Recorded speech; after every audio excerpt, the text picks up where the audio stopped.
to breaking news on the sexual harassment allegations against Governor Andrew Cuomo.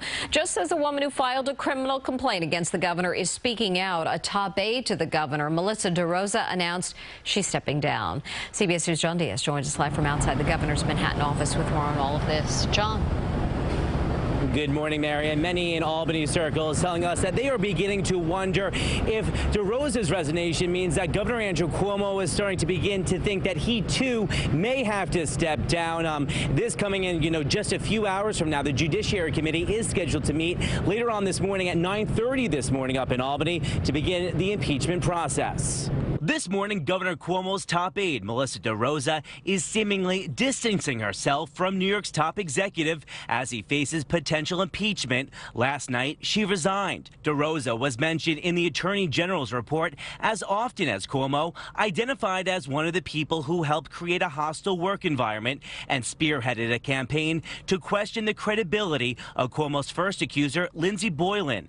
In a statement, DeRosa said in part, personally, the past 2 years have been emotionally and mentally trying. This comes as one of Cuomo's 11 accusers took part in a bombshell interview with CBS This Morning's Jericka Duncan. The woman, identified only as executive assistant number 1, is anonymous no more.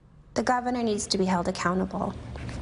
And just so I'm clear again, being held accountable to you means seeing the governor charged with a crime. What he did to me was a crime. He broke the law.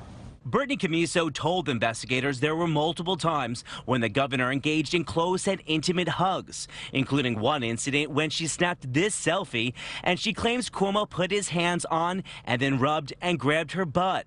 Another time she said the governor groped and grabbed her breast. Then they started to be hugs with kisses on the cheek, and then there was at one point a hug, and then when he went to go kiss me on the cheek, he quickly turned his head and he kissed me on the lips. What did you say? I didn't say anything.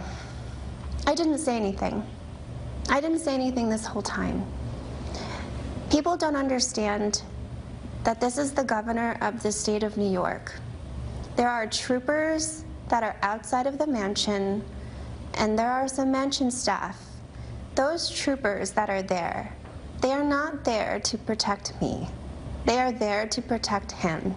Commisso originally thought she would never talk about the experiences, but she apparently broke down when she saw Cuomo insisting at a press conference that he didn't do anything wrong. Earlier this week, he was still insisting her story is false. This just did not happen. Apparently, after hearing that, Brittany filed a criminal complaint with the Albany County Sheriff. I have a young lady that came in who's alleging that she was victimized, and we're going to do everything in our powers to help her. Cuomo's lawyer fired back. What he did, which I thought was interesting, was that we're going to do everything in our power to help her. And that gives me a lot of pause that he hasn't done any investigation and he's drawn a conclusion. She also attacked the Attorney General's report. There was evidence that they collected and that they ignored and omitted putting in their report. Again, the Judiciary Committee is scheduled to meet at 9:30 this morning up in Albany. We are told that that committee has given Governor Andrew Cuomo until the close of business on Friday to submit his defense. We're live this morning from Manhattan's East Side. John Diaz, CBS 2 News. John, thank you. You can hear more from Brittany Commisso later this morning. The exclusive interview with CBS This Morning and the Albany Times Union airs at 7 o'clock right here on CBS 2.